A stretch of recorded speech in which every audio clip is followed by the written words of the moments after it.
Manhwa ini berjudul Strongest Anti-Meta. Genrenya isekai, genre yang banyak disukai sama wibu lovers. Dikisahkan seorang pemuda yang mati ditabrak mobil. Isekai ala Jepang banget pokoknya. Ini pemuda hidup kembali ke dalam tubuh pemuda bernama Sukyue. Pemuda yang berpindah dunia ini terbangun di padang rumput yang luas. Tiba-tiba seorang gadis cantik datang mendekatinya. Gadis ini gak sadar akan keberadaan Sukyue. Nih gadis main buka celana dalamnya dan jongkok tepat di wajah Sukyue. Di awal hidup barunya udah dimulai dengan kejadian absurd kayak gini. Antara sial dengan beruntung jadi beda tipis. Sukyue bisa melihat dalam mantu cewek, tapi di saat yang sama dia mau dikencingin. Sukyue langsung berteriak memarahi gadis itu. Gadis ini kaget dan langsung terbang menggunakan pedangnya. Setelah itu ingatan Sukyue sebelum mati memenuhi pikirannya. Latar belakang Sukyue adalah seorang anak yatim yang ditemukan oleh seorang kaisar. Sukyue diangkat menjadi pangeran karena memiliki tubuh langka yang muncul satu kali dalam 1000 tahun. Kaisar menyediakan banyak sumber daya untuk kultivasi Sukyue. Bagi kalian yang belum tahu istilah-istilah di manhwa, di video berikutnya gue akan bahas mengenai istilah-istilah di manhwa kayak kultivasi dan lain-lainnya. Dalam waktu 6 tahun, Sukyue mencapai tingkat pembentukan inti emas atau golden core. Sukyue menikah dengan putri kaisar. Di malam pernikahannya, Sukyue melakukan hubungan seks selama 7 hari 7 malam. Gila, kuat banget nih orang. Sembah sujud dah gua. Melalui hubungan intim ini, putri raja mencuri seluruh kekuatan Sukyue. Setelah kehilangan kekuatannya, Sukyue dibunuh dan dibuang. Pemuda ini kesal kenapa pas cacat dia baru dikirim ke tubuh Sukyue. Kenapa nggak pas malam pertamanya aja?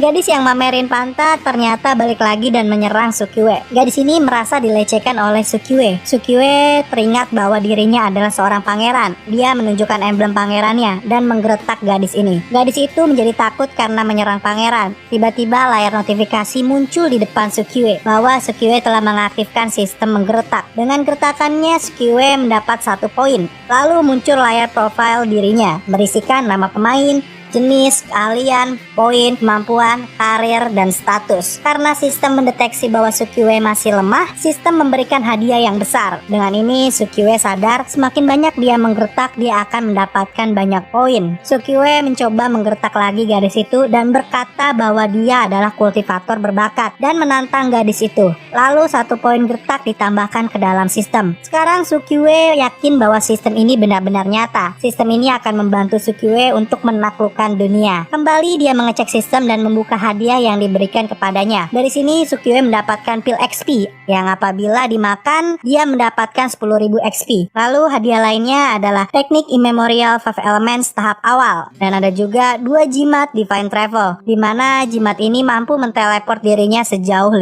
km. Karena akar spiritual Sukyue sudah rusak, dia tidak lagi bisa berkultivasi. Jadi sistem memperbaiki akar spiritualnya. Sukyue kaget dengan kekuatan yang mengalir di tubuhnya. Sukyue merasakan 5 elemen di dalam dirinya: metal, air, kayu, api, dan bumi. Dengan ingatan tentang masa lalu dari tubuhnya, Sukyue berencana membalaskan dendam kepada kaisar dan putri Huo Yuan yang membuat dirinya menjadi sampah tak berguna. Huo Yuan adalah sebuah negara atau kekaisaran. Bacotan dari Sukyue terdengar jelas di telinga gadis ini. Gadis ini jadi tidak percaya kalau Sukyue adalah pangeran. Masa pangeran mengutuk seorang kaisar? Karena terbawa suasana, Sukyue jadi keceplosan. Lalu dia mencoba mempelajari teknik Immemorial 5 Elements. Dalam sekejap dia langsung menguasai teknik ini. Sukyue juga memakan pil XP. Kultivasinya pun meningkat ke tahap 10 Key Ravening. Sekilas info, gue mau kasih tahu tahapan kultivasi di sini. Paling awal ada Key Ravening, selanjutnya Foundation Building, dilanjutkan ada Core Bearing, terusnya ada Golden Core. Ini adalah tingkat yang dicapai Sukyue sebelum kultivasinya diambil. Selanjutnya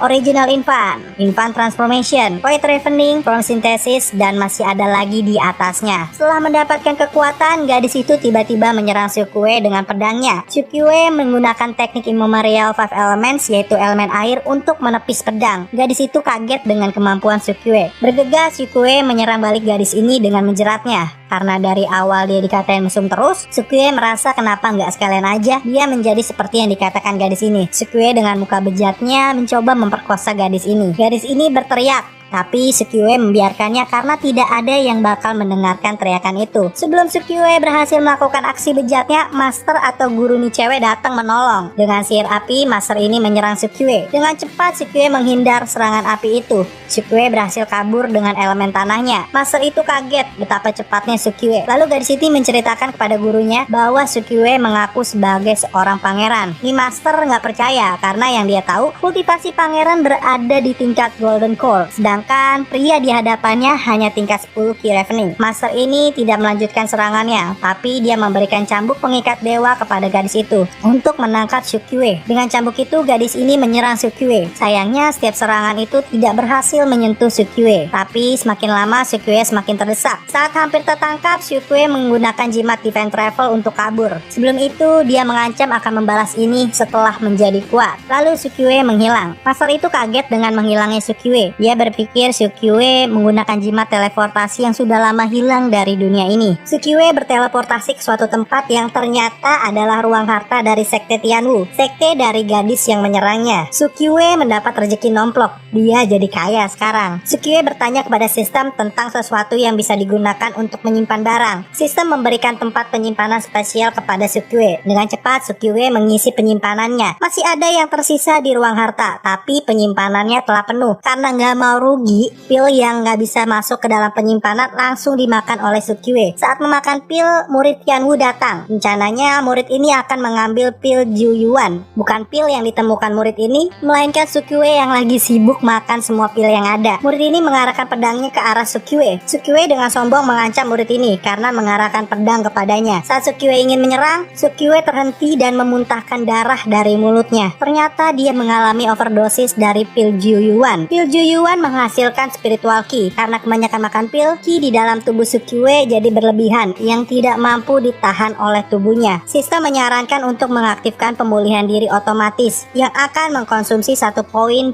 setiap 2 jam. Sistem juga menyarankan untuk membeli bagian kedua dari 5 Element untuk mengolah ki di dalam tubuh Sukyue. Namun 100 poin dibutuhkan untuk membeli bagian kedua. Poin yang dimiliki Sukyue sangatlah tidak cukup untuk membelinya. Dengan keputusasaan, Sukyue mengancam akan membunuh sekte Tianwu. Lalu dia menggunakan jimat Divine Travel untuk kabur. Sukyue mendapat 1 poin setelah menggertak murid dari Tianwu. Sukyue mengecek profilnya. Di situ statusnya bertuliskan bahwa dia akan mati. Sukyue marah kepada sistem. Lalu sistem memberikan solusi kepada Sukyue untuk menghancurkan meridiannya, sehingga dapat menghabiskan spiritual ki yang berlebihan di dalam tubuh. Pembuluh darah memompa spiritual ki setiap detiknya. Dengan hancurnya pembuluh darah, spiritual ki akan memulihkan pembuluh darah, yang mana pembuluh darah dan tubuh orang itu akan semakin kuat. Hanya saja prosesnya akan sangat menyakitkan. Karena sudah tidak ada jalan keluar, Sukyue nggak pakai pikir panjang lagi untuk langsung melakukannya. Dia pun pingsan dalam proses yang kejam itu. Lalu dia bangun di tempat tidur dengan tubuh penuh perban. Dia diselamatkan oleh seorang gadis cantik bernama Xiaorou. Sukyue sudah pingsan selama beberapa hari. Melihat kecantikan Xiaorou, Sukyue mencoba membual di depan Xiaorou agar Xiaorou terkesan. Sukyue mengatakan dia telah mengalahkan banyak serigala di gunung dan terluka setelahnya. Sayangnya di gunung tidak pernah ditemukan serigala selama ini. Sukyue berkelit, mungkin serigala itu datang dari gunung lain. Lalu Sukyue juga memuji Xiaorou, mengatakan bahwa dia adalah bidadari yang telah menyelamatkan dirinya. Xiaorou yang malu langsung pergi keluar.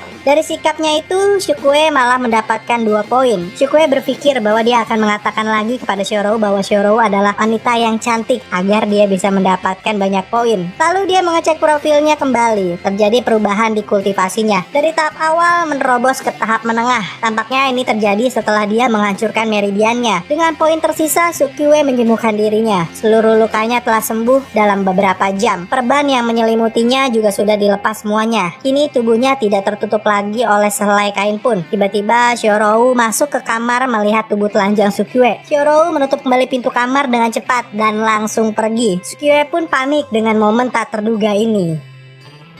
Part 1 dari Strongest Anti-Meta berakhir sampai sini dulu. Kita sambung lagi di part kedua. Jadi jangan lupa like, comment, share, and subscribe. Salam dari gua Kyle Tam. Sayonara.